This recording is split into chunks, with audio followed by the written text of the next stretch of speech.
So far I've solved a series circuit and a parallel circuit. Now I'm going to try one of these combination ones, one of these both circuits. So when the electrons come out of the battery, okay, they all go through the first resistor. So these two things are in series to each other. However, all of a sudden they branch into two different paths. Some go down to R2, some go over to R3. So when we do this, what we need to do is tackle the parallel part first. I'm going to tackle it as a unit. So before I even start, let's write down the given information. I know that the total voltage is 12. When I look at the first resistor, it tells me the resistance is also 12. The resistance of the second resistor is 30, and of the third resistor is 20. So it's important to try to write down your given information in pen and then do all your work in pencil. That way, if you make a mistake, you can just erase the pencil part and you can leave all the pen. As these circuits get bigger, trust me, it gets a lot easier if you do that. Okay, so we're going to tackle this parallel part first. So what we do is we redraw this, combining this together as a box. And the proper name for that is called a load. And that actually does make sense because your toaster is a whole bunch of resistors, and when you plug your toaster into the wall, you're just plugging in this box, just one unit. Same thing with your phone. Your phone has tons of little components to it, but when you charge it, you just plug in one thing. It looks like a little case to you or almost a little box. So all we're going to do is combine this in a box, and we're going to call it a load. So when I redraw this, you have to draw the battery. Your first resistor we did nothing to, but that parallel part, we're just going to draw it as a box. I just bring this around this way.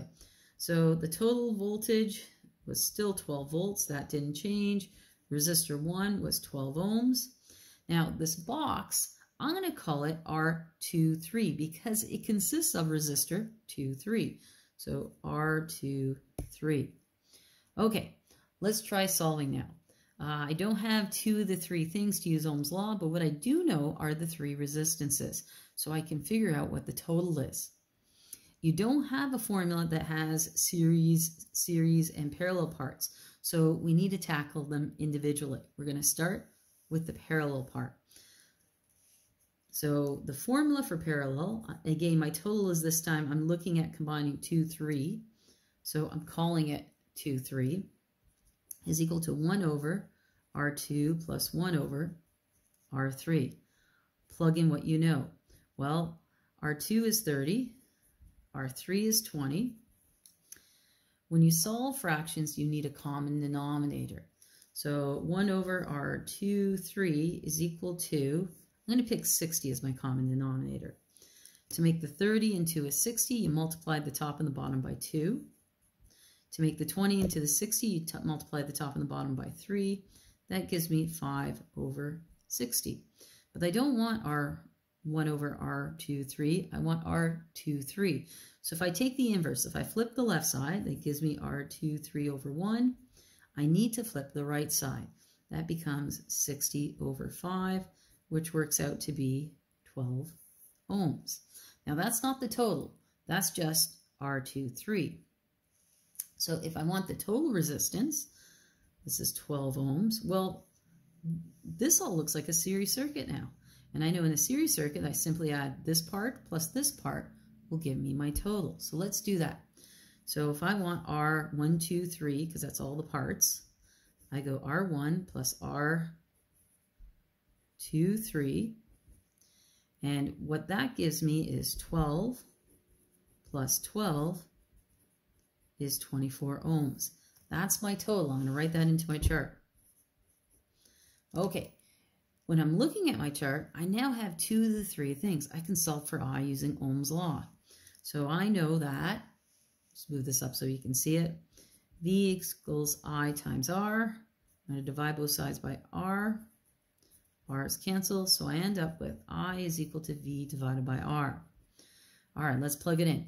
My V is 12, R is 24, so I get 0.5 amps. Let's write that in our chart. You have to keep writing everything in as we solve it. Okay, when I look at my chart, nothing seems obvious jumping out to me. So let's go back to my circuit. I know now that 0.5 amps are coming out of the battery. That means 0.5 amps has to go through this first part of the circuit.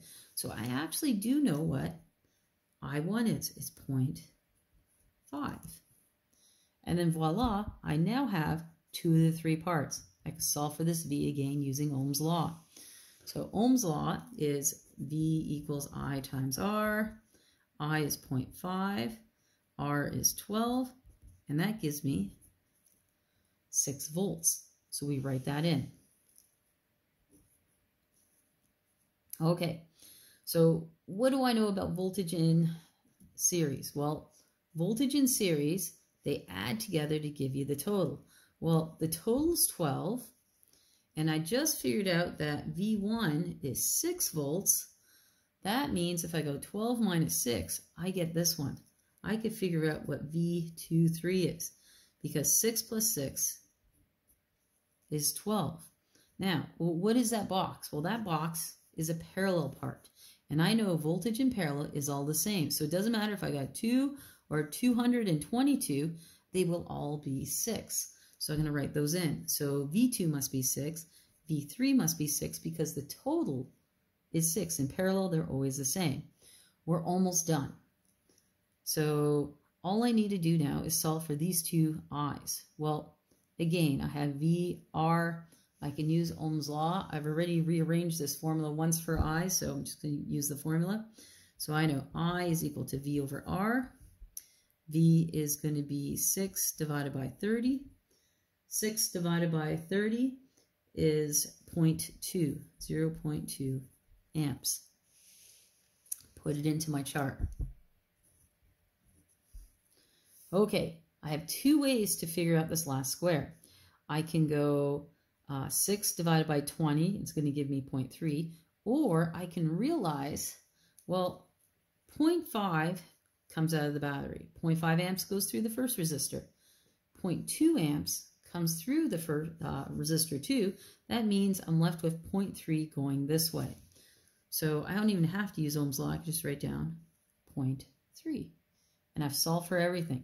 So for these combination circuits, deal with the parallel part first.